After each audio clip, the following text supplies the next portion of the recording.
Is a home an asset or a liability? And the answer is it depends. It really does depend. There's a really popular quote out there that says that 90% of people that have become millionaires built their wealth through real estate. Now, obviously, a home is real estate.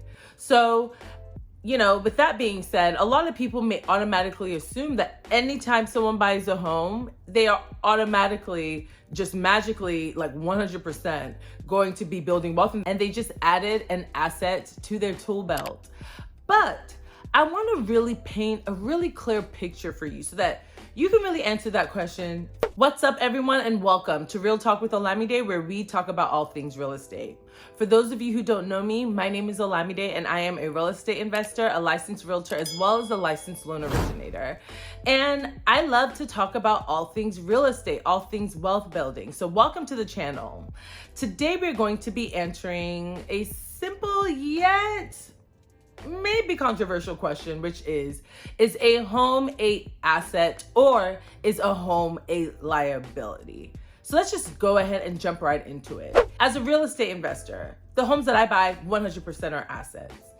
I have a strategy where I buy low. I don't buy any properties at full price. I just don't. I could, but I choose not to. I buy properties at discounted prices. That is what I do. And I do it for multiple reasons. When it comes to real estate, there's a lot of risk. And so whether it's buying a property with intent to fix and flip it, there's risk in terms of, is it gonna sell for the price you think it's gonna sell for? Is it gonna cost more to fix the property than you expected? Is it gonna take you longer to fix the property than you expected? There's so much risk. Let's just say you get an Airbnb. Is your first guest gonna completely mess up the house? Are you gonna have a completely horrible experience? Are they gonna leave you a horrible review? Is a pandemic gonna happen and then people just don't go into your unit? There's risk. And even if you're doing something more traditional, like being a landlord, let's say you have a property.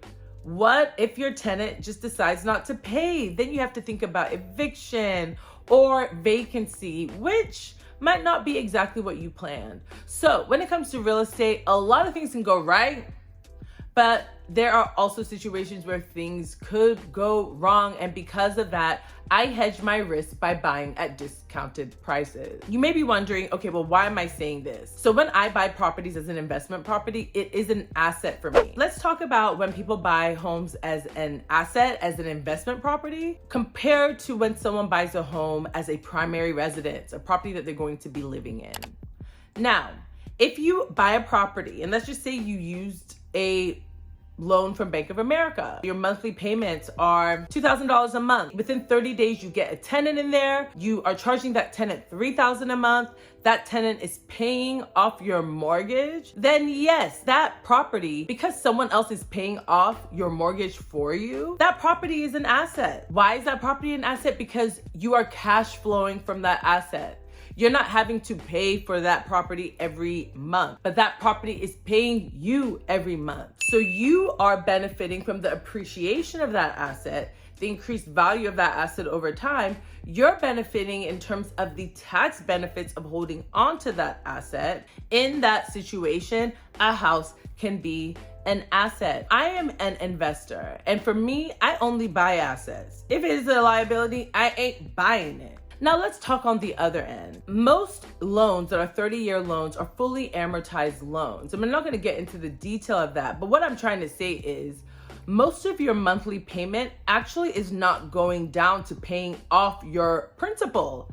It's actually going to pay the bank for allowing you to borrow their money. For the beginning of the loan period, the majority of your payment is interest and not principal. And then over time, it gets more and more principal and less interest. Let's talk about a personal residence. In the beginning, when you first buy a property, especially if you bought it at full price, it's more of a liability than it is an asset. The majority of people's mortgage are actually going to the bank as profit. So when you think of it that way, the home is really taking money out of your pocket. Also, let's think about repairs. When a roof eventually needs to be replaced, when the AC needs to be replaced, when you need new flooring, depending on the condition that you bought the property in.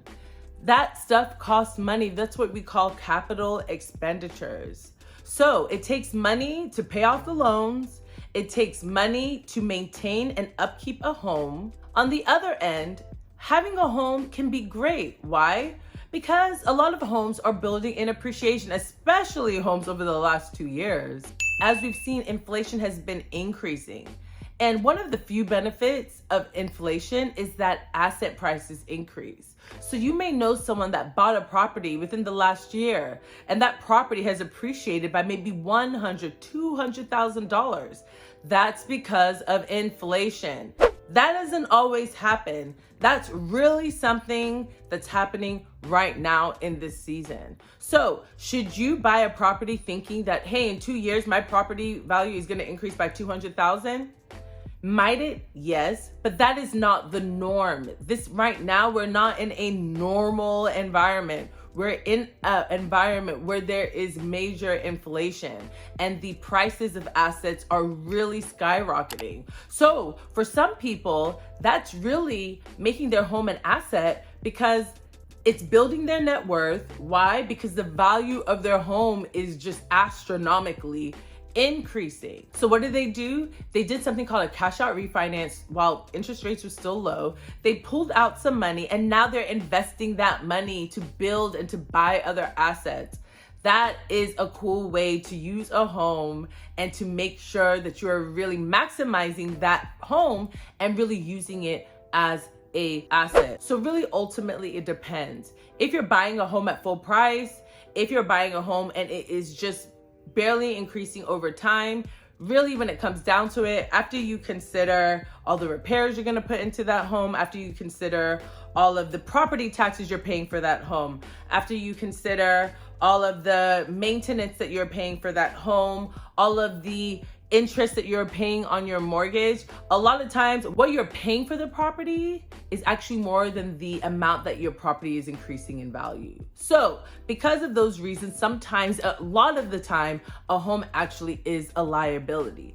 But when you are intentional, when you buy in the right locations, when you buy investment properties with other people's money and then pay it off with other people's money while taking the benefits of that home, then you're using it as an asset. Ultimately, it depends. I hope you learned something new. Thank you for tuning in to Real Talk with Olamide. Drop in the comments, do you feel like your home is an asset? Or do you feel like it was a liability? Do you regret even getting a home? Or are you so excited and so happy that you have your home or your first investment property, whether you're living in it or you're investing in it and someone else is living in it? Let me know your thoughts, all right? Thank you, take care, and God bless.